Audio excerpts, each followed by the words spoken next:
But they just have a really good team, and they have variety.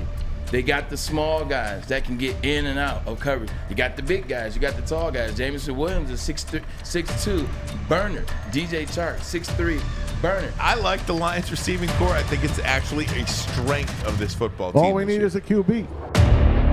Just talking about the receiving core of the Detroit Lions. There was an NFL Polls Now tweet that came out about which tier the Lions were in for wide receiving, the receivers, and they are tier 3 of a 4-tiered perspective. DJ Chark, Amon-Ra St. Brown, Quintez Cephas, Khalif Raymond, Jamison Williams, and you can even throw TJ Hawkinson in there. When it comes to the Bears, Packers, and Vikings, where would you put the Detroit Lions right now? Remember, Devontae Adams is now gone in Green Bay. Adam Thielen has dealt with injuries the last couple of years. Justin Jefferson is there for sure. And the Chicago Bears lost Allen Robinson. Yeah. Where would you place the Detroit Lions within the division? Number 2, because at the end of the day, Thielen has proved it. Thielen is a 3-time Pro Bowler. Their receiver, Justin Jefferson, is the best receiver in the division, period. Justin Jefferson is the top 5 receiver in the NFL right now. If you want to go off stats in the last 2 years, I don't care who you like, Justin Jefferson has to be in your top 5. It's about stats. It's about what he does. He does it against every team. He got better last year. He took steps from the season he had the year before, which is 1,400 yards as a rookie, which Jamar Chase broke. So you got to go them. Number 1, I think next in line is the Detroit Lions. You talked about it. We bring in DJ Chark, a guy that's 6'3", 4.3 speed. Hold on. Don't worry. I'll bring that comment back. 6'3", 4.3 speed. That means he can take the top off of the defense, but not only that, he can go up for the 50-50 balls. Then you bring in Amon-Ra St. Brown and what he's able to do. He played outside last year. He played inside last year. They put him at the Z. They put him in the Y, let him go on motion. He makes the catches over the middle. He also kills linebackers and safeties with that mismatch. Then you add Jamison Williams. Saw what he was able to do last year for Alabama. Is a stud. You don't move up 20 spaces in a draft to draft a guy coming off an ACL injury if that guy's not that deal. Khalif Raymond is a guy that made some plays for him last year. You heard about Trinity Benson. Josh Reynolds is a guy that gives you some substance. He gives you some consistency. He gives you some comfort level for Jared Goff. You also saw what he was able to do and help out last year with Amon-Ra St. Brown when he got here in December. And then last, Quintez Cephas. Like you talked about, I love Quintez Cephas when he was at Wisconsin. You saw what he was doing last year early on. He had 6 games last year before he injured his collarbone. Played well against Green Bay. Played well against the Vikings, Green Bay as well. I said that twice. But they just have a really good team, and they have variety.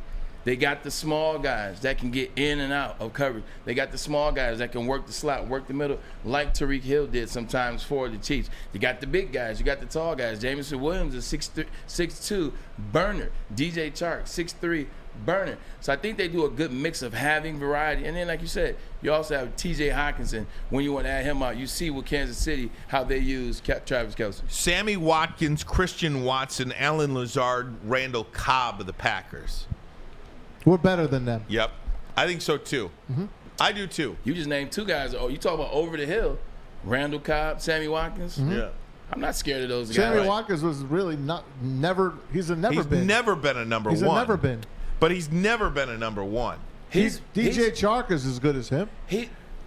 Hold on. And we saw what happened with Sammy Watkins, or we saw what happened with Juju Smith-Schuster when he was asked to be a number one in Pittsburgh. Once Antonio Brown wasn't there, it's a different deal when these guys got to elevate. You know more than me. Sammy, no, I'm not going to say that. I'm saying you're right. He never actually amounted to his pick. Sammy Watkins is a top 10 pick when he got drafted by Buffalo. So he's a top 10 pick. So to that point, you're right. Sammy Watkins is a damn good football player. He spent the majority of his early seasons before Buffalo turned it around. So he was there before Buffalo kind of turned it around when they still had Tyrod Taylor, who was getting injured. So you got to take it back to that. But then, look, when the Chiefs won the Super Bowl, who was the second wide receiver? It was Sammy Watkins. So Sammy Watkins is a much better player than that, but he never did amount to that top 10 pick. To your point, I'm not scared of him now.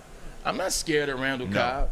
I'm certainly not scared of Randall Cobb. Aaron Rodgers does make them a step better than what they were. Lazard, I'm not scared of Lazard. Now Christian Watson, we don't know what he's going to be, but The boy, But he's not going to be Devontae Adams. At least not right now. Exactly. Remember, it took Devontae Adams 3 years to become the beginning of Devontae Adams. It's going to take some time. I agree. I like the Lions receiving core. I think it's actually a strength of this football team. All we need is a QB.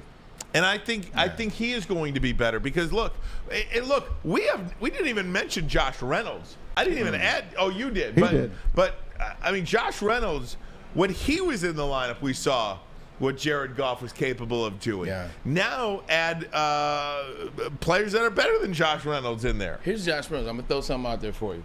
When I was with the Cleveland Browns, when I first got there, Dennis Northcutt was a wide receiver out of Arizona, punt returner as well. Antonio Bryant was there. Antonio Bryant is a Pro Bowler with Tampa, won Comeback Player of the Year. He won the Blitnikoff at Pitt when he was in college. There was no leadership in that wide receiver room. Like, I was more of a leader as a rookie coming out of Michigan than these guys were. You can tell that losing in Cleveland made them just, hey, we just show up for work, we're here, and we leave. We're here because we got to be here.